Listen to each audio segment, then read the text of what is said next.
आज का अखबार। लेट्स माइक आज का अखबार। हम बात करेंगे भारत और विश्व के कुछ प्रमुख अखबारों के एडिटोरियल्स की।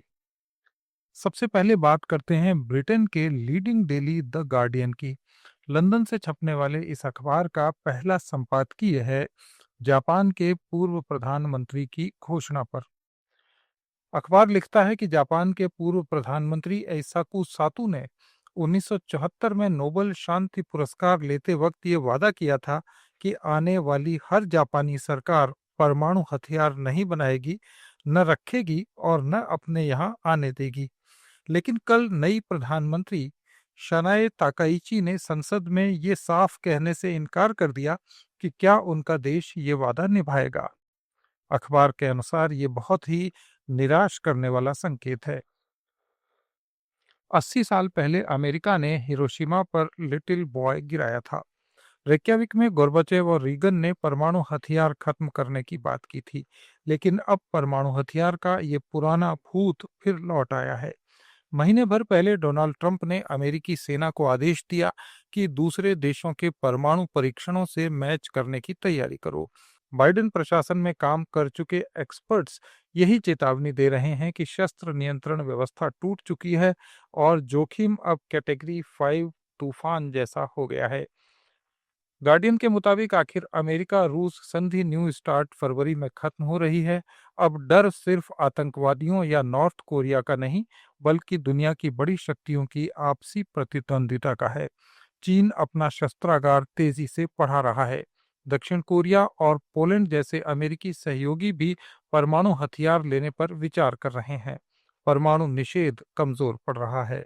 ट्रंप ने पहली बार ईरान परमाणु समझौते से निकलकर और इस साल ईरान की परमाणु सुविधाओं पर बम गिराकर दुश्मनों को संदेश दे दिया कि सबसे अच्छी रणनीति उत्तर कोरिया वाली है, यही कि जल्दी से परमाणु हथियार बना लो। गार्डियन के मुताबिक परमाणु परीक्षण फिर शुरू करना गलत है और ये गलत देशों को फायदा पहुंचाएगा। ट्रंप को चाहिए कि वे पुतिन को न्यू स्टार्ट को 1 साल बढ़ाने की चुनौती दें और परमाणु अप्रसार को फिर से जीवित करें। द गार्डियन का ही दूसरा एडिटोरियल इटली को लेकर है। अखबार लिखता है कि इस गर्मी में इटली की प्रधानमंत्री जॉर्जिया मेलोनी ने यूरोप में राष्ट्रवादी लोक लुभावनवाद का नया रास्ता बनाया। फ्रांस की अति दक्षिणपंथी पार्टी की एक सभा में उन्होंने दक्षिणपंथ और मध्यम दक्षिणपंथ की एकता की जरूरत बताई। उनकी अपनी पार्टी ब्रदर्स ऑफ इटली 10 साल पहले 4% वोट लेती थी। आज इसको सर्वेक्षणों में 31% वोट मिल रहे हैं। फ्रांस में रिपब्लिकन फ्रंट ने ले पेन को रोकने के लिए मध्यम दक्षिणपंथी मतदाताओं को वामपंथ से जोड़ा था, लेकिन अब ये दीवार ढह रही है। गार्डियन के अनुसार नीदरलैंड्स में मध्यम दक्षिणपंथी पार्टी ने अति दक्षिणपंथ को सरकार में ले लिया। जर्मनी के पूर्वी हिस्सों में भी क्रिश्चियन डेमोक्रेट और अल्टरनेटिव फॉर जर्मनी का स्थानीय स्तर पर सहयोग अब आम बात हो गई है। यूरोपीय संसद में जलवायु कानून को कमजोर करने के लिए मध्यम दक्षिणपंथी सांसदों ने अति दक्षिणपंथ के साथ वोट किया। ये पहली बार हुआ। गार्डियन के अनुसार यूरोप के लिए ये सब बहुत ही खराब संकेत हैं। Let's mic. आज का अखबार। अब बात करते हैं मिडिल ईस्ट के मीडिया चैनल अल जजीरा की। इसका पहला लेख गाजा पर है।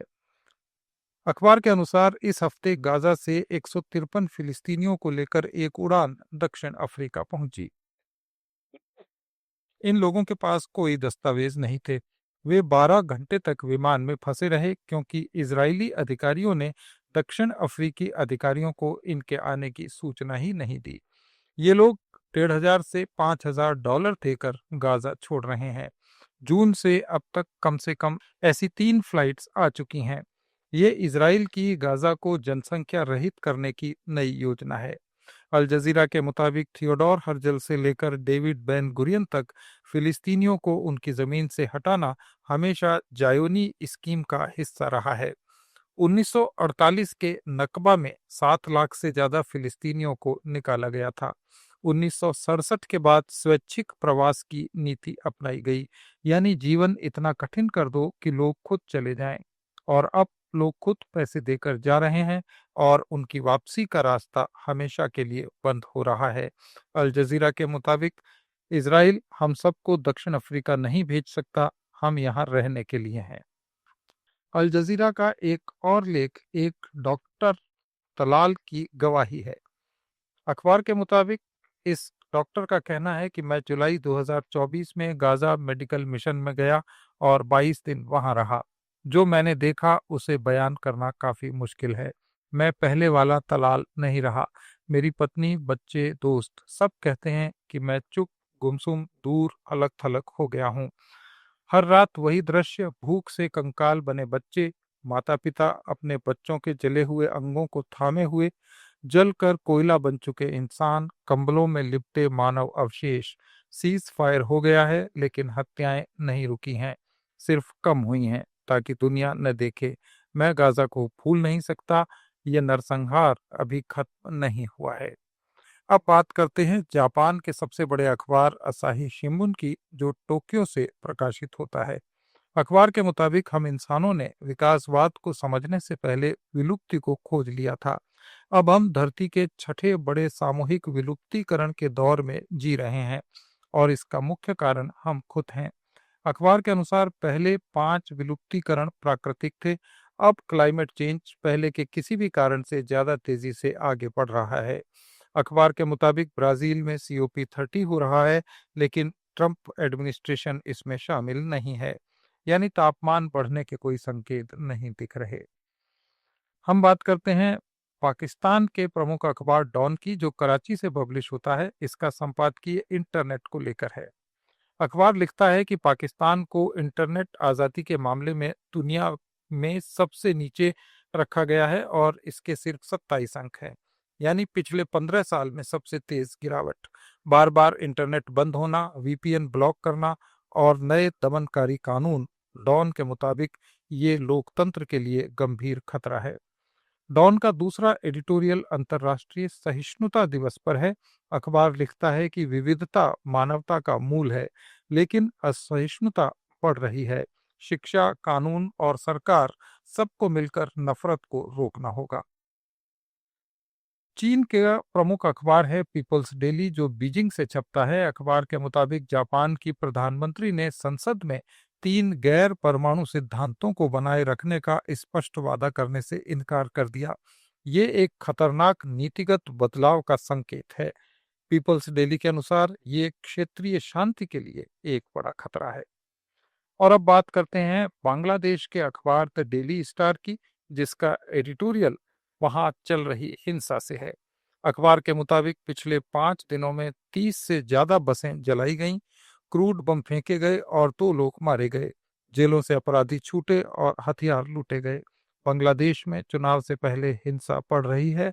अखबार कहता है कि सरकार को तुरंत सख्त कदम उठाने होंगे। द डेली स्टार का दूसरा एडिटोरियल बांग्लादेश में हरिजन समुदाय की स्थिति पर है। अखबार लिखता है कि बांग्लादेश में हरिजन समुदाय आज भी भयानक भेदभाव झेल रहा है। इनका मासिक वेतन 1 से 4 हजार टका है। स्कूलों में बच्चे, अस्पतालों में मरीज, हर जगह इनका अपमान होता है। अखबार के अनुसार कोई सभ्य समाज ये बर्दाश्त नहीं कर सकता। और अब बात भारत के अखबारों की। द हिंदू ने अपने एडिटोरियल में विश्व स्वास्थ्य संगठन की 2025 की रिपोर्ट को कोट किया है, जो कहती है कि भारत में टीबी के नए मामलों में 21% की गिरावट दुनिया में सबसे ज्यादा है, लेकिन फिर भी सबसे ज्यादा मामले अब भी यही हैं। दवा प्रतिरोधी टीबी के 32% मामले भारत में हैं। 2025 तक इसे खत्म करने का लक्ष्य निकल गया है। द हिंदू का दूसरा संपादकीय डिजिटल डेटा संरक्षण नियमों पर है। अखबार के मुताबिक बहुत देर से और बहुत कमजोर नियम बनाए गए हैं। सरकार को व्यापक छूट है, डेटा बोर्ड स्वतंत्र नहीं है और नागरिक की निजता अभी भी खतरे में है। ये थे विश्व और भारत के प्रमुख अखबारों के आज के एडिटोरियल्स। जुड़े रहिए लेट्स माइक के साथ। आप सुन रहे थे let's mic more than radio. Follow कीजिए हमें हमारे सोशल मीडिया प्लेटफॉर्म्स पर। It's time for news. It's time for more than radio. Presenting the first radio news app, Let's Mic. Let's Mike, a news-based app on your phone where you get to watch and listen news, talk shows,